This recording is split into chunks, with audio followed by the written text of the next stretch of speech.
Frankenstein. Chapter 7. On my return, I found the following letter from my father. My dear Victor, you have probably waited impatiently for a letter to fix the date of your return to us, and I was at first tempted to write only a few lines, merely mentioning the day on which I should expect you. But that would be a cruel kindness, and I dare not do it. What would be your surprise, my son, when you expect a happy and glad welcome, to behold, on the contrary, tears and wretchedness? And how, Victor, can I relate our misfortune? Absence cannot have rendered you callous to our joys and griefs. And how shall I inflict pain on my long-absent son? I wish to prepare you for the woeful news, but I know it is impossible. Even now your eye skims over the page to seek the words which are to convey to you the horrible tidings. William is dead. That sweet child, whose smiles delighted and warmed my heart, who was so gentle yet so gay. Victor, he is murdered. I will not attempt to console you, but will simply relate the circumstances of the transaction. Last Thursday, May 7th, I, my niece, and your two brothers went to walk to the Plainpalais. The evening was warm and serene, and we prolonged our walk farther than usual. It was already dusk before we thought of returning, and then we discovered that William and Ernest, who had gone on before, were not to be found. We accordingly rested on the seat until they should return. Presently Ernest came, and inquired if we had seen his brother. He said that he had been playing with him, that William had run away to hide himself, and that he vainly sought for him, and afterwards waited for him a long time, but he did not return. This account rather alarmed us, and we continued to search for him until night fell, when Elizabeth conjectured that he might have returned to the house. He was not there, and we returned again with torches, for I could not rest when I thought that my sweet boy had lost himself and was exposed to all the damps and dews of night. Elizabeth also suffered extreme anguish.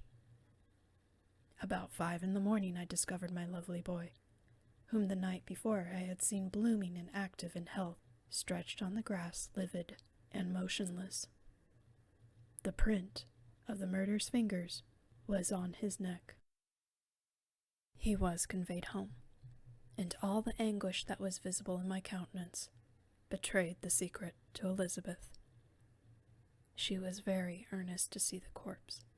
At first I attempted to prevent her, but she persisted, and entering the room where it lay, hastily examined the neck of the victim, and clasping her hands exclaimed, "Oh God, I have murdered my darling child." She fainted, and was restored with extreme difficulty. When she again lived, it was only to weep and sigh. She told me that that same evening, William had teased her to let him wear a valuable miniature that she possessed of your mother. This picture is gone, and was doubtless the temptation which urged the murderer to the deed. We have no trace of him at present, although our exertions to discover him are unremitted. But they will not restore my beloved William. Come, dearest Victor, you alone can console Elizabeth. She weeps continually, and accuses herself unjustly as the cause of his death. Her words pierce my heart. We are all unhappy. But will not that be an additional motive for you, my son, to return and be our comforter? Your dear mother, alas, Victor, I now say, thank God she did not live to witness the cruel, miserable death of her youngest darling. Come, Victor, not brooding thoughts of vengeance against the assassin, but with feelings of peace and gentleness that will heal instead of festering the wounds of our minds. Enter the house of mourning, my friend, but with kindness and affection for those who love you, and not with hatred for your enemies. Your affectionate and afflicted father, Alphonse Frankenstein. Geneva, May 12th. Clerval, who had watched my countenance as I read this letter, was surprised to observe the despair that succeeded to the joy I at first expressed on receiving news from my friends.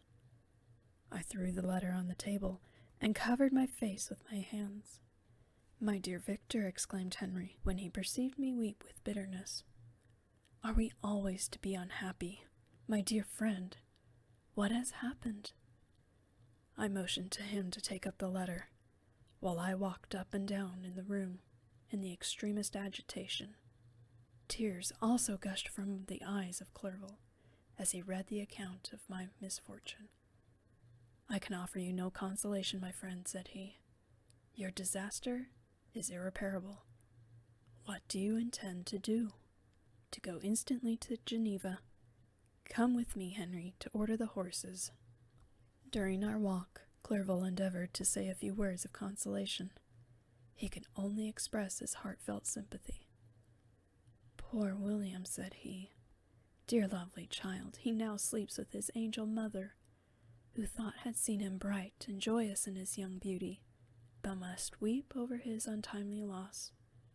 To die so miserably, to feel the murderer's grasp! How much more a murderer that could destroy such a radiant innocence! Poor little fellow! One only consolation have we. His friends mourn and weep, but he is at rest. The pain is over. His sufferings are at an end forever. A sod covers his gentle form, and he knows no pain. He can no longer be a subject for pity. We must reserve that for his miserable survivors." Clerval spoke thus as we hurried through the streets. The words impressed themselves on my mind, and I remembered them afterwards in solitude. But now, as soon as the horses arrived, I hurried into the cabriolet and bade farewell to my friend. My journey was very melancholy. At first I wished to hurry on, for I longed to console and sympathize with my loved and sorrowing friends. But when I drew near my native town, I slackened my progress. I could hardly sustain the multitude of feelings that crowded into my mind. I passed through scenes familiar to my youth, but which I had not seen for nearly 6 years. How altered everything might be during that time! One sudden and desolating change had taken place, but 1,000 little circumstances might have by degrees worked other alterations which, although they were done more tranquilly, might not be the less decisive. Fear overcame me. I dare not advance, dreading 1,000 nameless evils that made me tremble, although I was unable to define them. I remained 2 days in Lausanne, in this painful state of mind. I contemplated the lake. The waters were placid, all around was calm, and the snowy mountains, the palaces of nature, were not changed. By degrees the calm and heavenly scene restored me, and I continued my journey towards Geneva. The road ran by the side of the lake, which became narrower as I approached my native town. I discovered more distinctly the black sides of Jura and the bright summit of Mont Blanc. I wept like a child. Dear mountains, my own beautiful lake, how do you welcome your wanderer? Your summits are clear, the sky and lake are blue and placid. Is this to prognosticate peace, or to mock at my unhappiness? I fear, my friend, that I shall render myself tedious by dwelling on these preliminary circumstances. But they were days of comparative happiness, and I think of them with pleasure. My country, my beloved country, who but a native can tell the delight I took in again beholding thy streams, thy mountains, and more than all, the lovely lake. Yet, as I drew nearer home, grief and fear again overcame me. Night also closed around, and when I could hardly see the dark mountains, I felt still more gloomily. The picture appeared a vast and dim scene of evil, and I foresaw obscurely that I was predestined to become the most wretched of human beings. Alas, I prophesied truly, and failed only in one single circumstance, that in all the misery I imagined and dreaded, I did not conceive the 100th part of the anguish I was destined to endure. It was completely dark when I arrived in the environs of Geneva. The gates of the town were already shut, and I was obliged to pass the night at Cetron, a village at the distance of half a league from the city. The sky was serene, and I was unable to rest. I resolved to visit the spot where my poor William had been murdered. As I could not pass through the town, I was obliged to cross the lake in a boat to arrive at Plainpalais. During this short voyage, I saw the lightnings playing on the summit of Mont Blanc, and the most beautiful figures. The storm appeared to approach rapidly, and on landing, I ascended a low hill that I might observe its progress. It advanced. The heavens were clouded, and I soon felt the rain coming slowly in large drops, but its violence quickly increased. I quitted my seat and walked on, although the darkness and storm increased every minute, and the thunder burst with a terrific crash over my head. It was echoed from Salève, the Jura, and the Alps of Savoy. Vivid flashes of lightning dazzled my eyes, illuminating the lake, making it appear like a vast sheet of fire. Then, for an instant, everything seemed of a pitchy darkness, until the eye recovered itself from the preceding flash. The storm, as is often the case in Switzerland, appeared at once in various parts of the heavens. The most violent storm hung exactly north of the town, over the part of lake which lies between the promontory of Bellerive and the village of Coppet. Another storm enlightened Jura with faint flashes, and another darkened and sometimes disclosed the Mole, a peaked mountain to the east of the lake. While I watched the tempest, so beautiful yet terrific, I wandered on with a hasty step. This noble war in the sky elevated my spirits. I clasped my hands and exclaimed aloud, "William, dear angel, this is thy funeral, this thy dirge." As I said these words, I perceived in the gloom a figure which stole from behind a clump of trees near me. I stood fixed, gazing intently. I could not be mistaken. A flash of lightning illuminated the object and discovered its shape plainly to me.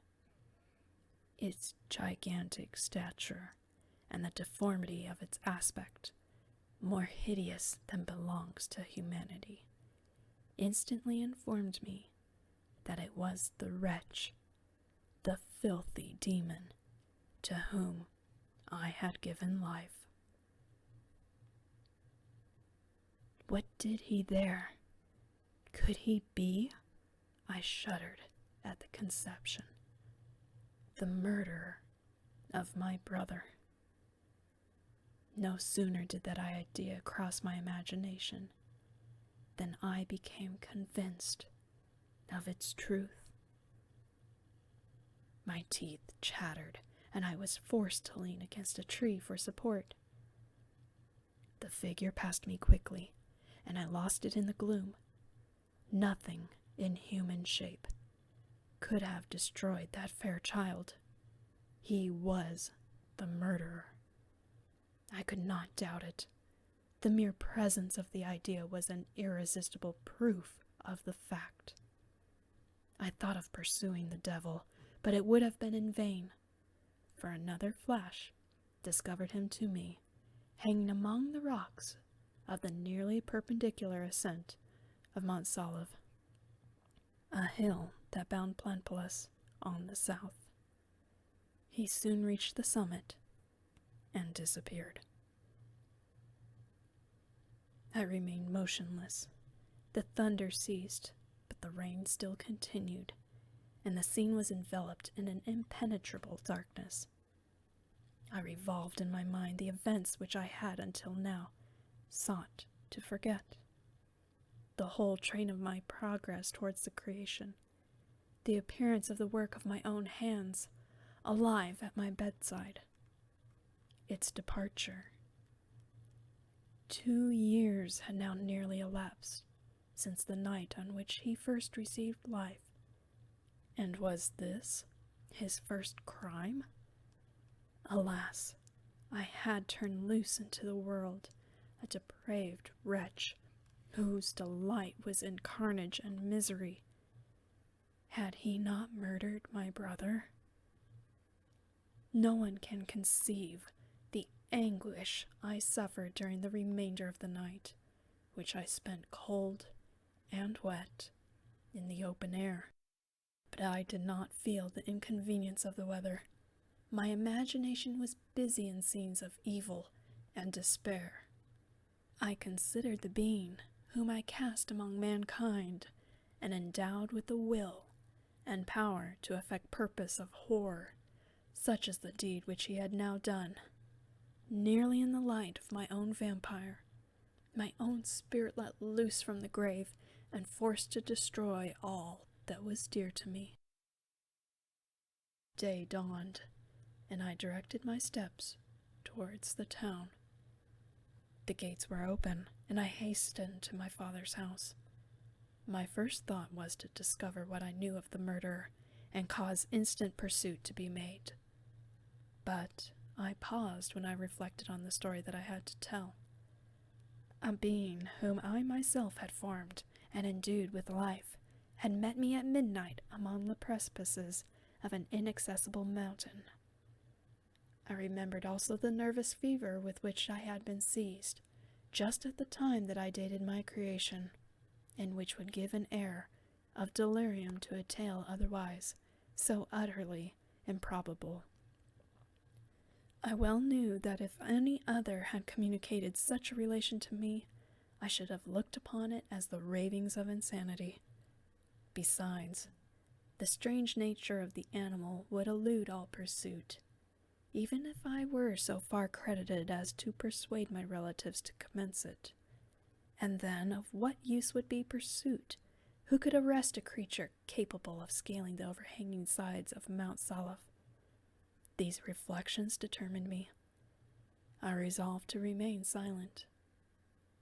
It was about 5 in the morning when I entered my father's house. I told the servants to not disturb the family, and went into the library to attend their usual hour of rising. 6 years had elapsed, passed as a dream but for one indelible trace, and I stood in the same place where I had last embraced my father before my departure for Ingolstadt. Beloved and venerable parent, he still remained to me. I gazed on the picture of my mother, which stood over the mantelpiece. It was a historical subject, painted at my father's desire, and represented Caroline Beaufort in an agony of despair, kneeling by the coffin of her dead father. Her garb was rustic, and her cheek pale, but there was an air of dignity and beauty that hardly permitted the sentiment of pity. Below this picture was a miniature of William, and my tears flowed when I looked upon it. While I was thus engaged, Ernest entered. He had heard me arrive, and hastened to welcome me. He expressed a sorrowful delight to see me. "Welcome, my dearest Victor," said he. "Oh, I wish you had come 3 months ago, and then you would have found us all joyous and delighted. You come to us now to share a misery with which nothing can alleviate. Yet your presence will, I hope, revive our father, who seems sinking under his misfortune, and your persuasions will induce poor Elizabeth to cease her vain and tormenting self-accusations. Poor William, he was our darling and our pride. Tears, unrestrained, fell from my brother's eyes. A sense of mortal agony crept over my frame. Before I had only imagined the wretchedness of my desolated home, the reality came on me as anew, and a not less terrible disaster. I tried to calm Ernest. I inquired more minutely concerning my father, and her I named my cousin. She, most of all, said Ernest, requires consolation. She accused herself of having caused the death of my brother, and that made her very wretched. But since the murderer has been discovered— The murderer discovered? Good God, how can that be? Who could attempt to pursue him? It is impossible. One might as well try to overtake the winds or confine a mountain stream with a straw. I saw him too. He was free last night. I do not know what you mean, replied my brother, in accents of wonder. But to us, the discovery we have made completes our misery. No one would believe it at first, and even now Elizabeth will not be convinced, notwithstanding all the evidence. Indeed, who could credit that Justine Moritz, who is so amiable and fond of all the family, could suddenly become capable of so frightful, so appalling a crime? Justine Moritz? Poor, poor girl. Is she the accused? But it is wrongfully. Everyone knows that. No one believes it, surely, Ernest. No one did at first, but several circumstances came out that have almost forced conviction upon us. And her own behavior has been so confused as to add to the evidence of facts a weight that I fear leaves no hope for doubt. But she will be tried today, and you will then hear all. He related that the morning on which the murder of poor William had been discovered, Justine had been taken ill and confined to her bed for several days. During this interval, one of the servants, happening to examine the apparel she had worn on the night of the murder, had discovered in her pocket the picture of my mother, which had been judged to be the temptation of the murderer. The servant instantly showed it to one of the others, who, without saying a word to any of the family, went to a magistrate, and upon their deposition, Justine was apprehended. On being charged with the fact, the poor girl confirmed the suspicion in a great measure by her extreme confusion of manner. This was a strange tale, but it did not shake my faith, and I replied earnestly, "You are all mistaken. I know the murderer. Justine, poor good Justine, is innocent." At that instant my father entered. I saw unhappiness deeply impressed on his countenance, but he endeavored to welcome me cheerfully, and after he exchanged our mournful greeting, would have introduced some other topic than that of our disaster. Had not Ernest exclaimed, "Good God, Papa! Victor says that he knows who was the murderer of poor William." "We do also, unfortunately," replied my father. "For indeed, I'd rather have been forever ignorant than have discovered so much depravity and ingratitude in one I valued so highly. My dear father, you are mistaken. Justine is innocent. If she is, God forbid that she should suffer as guilty. She is to be tried today, and I sincerely hope, that she will be acquitted." This speech calmed me. I was firmly convinced in my own mind that Justine, and indeed every human being, was guiltless of this murder. I had no fear, therefore, that any circumstantial evidence could be brought forward strong enough to convict her. My tale was not one to announce publicly. Its astounding horror would be looked upon as madness by the vulgar. Did anyone indeed exist, except I, the Creator, who would believe, unless his sense convinced him, in the existence of the living monument of presumption and rash ignorance which I had let loose upon the world. We were soon joined by Elizabeth. Time had altered her since I last beheld her. It had endowed her with loveliness surpassing the beauty of her childish years. There was the same candor, the same vivacity, but it was allied to an expression more full of sensibility and intellect.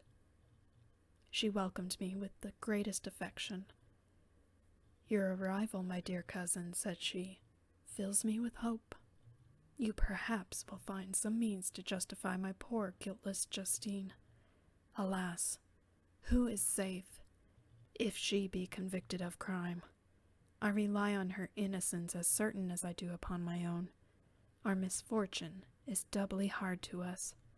We have not only lost that lovely darling boy, but this poor girl whom I sincerely love is to be torn away by even a worse fate.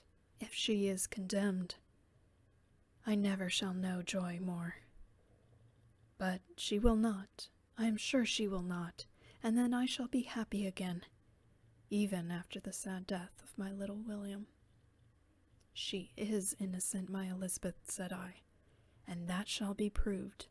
Fear nothing, but let your spirits be cheered by the assurance of her acquittal." "How kind and generous you are! Everyone else believes in her guilt, and that made me wretched, for I knew that it was impossible, and to see everyone else prejudiced in so deadly a manner rendered me hopeless and despairing." She wept. "Dearest niece," said my father, "dry your tears. If she is, as you believe, innocent, rely on the justice of our laws, and the activity with which I shall prevent the slightest shadow of partiality."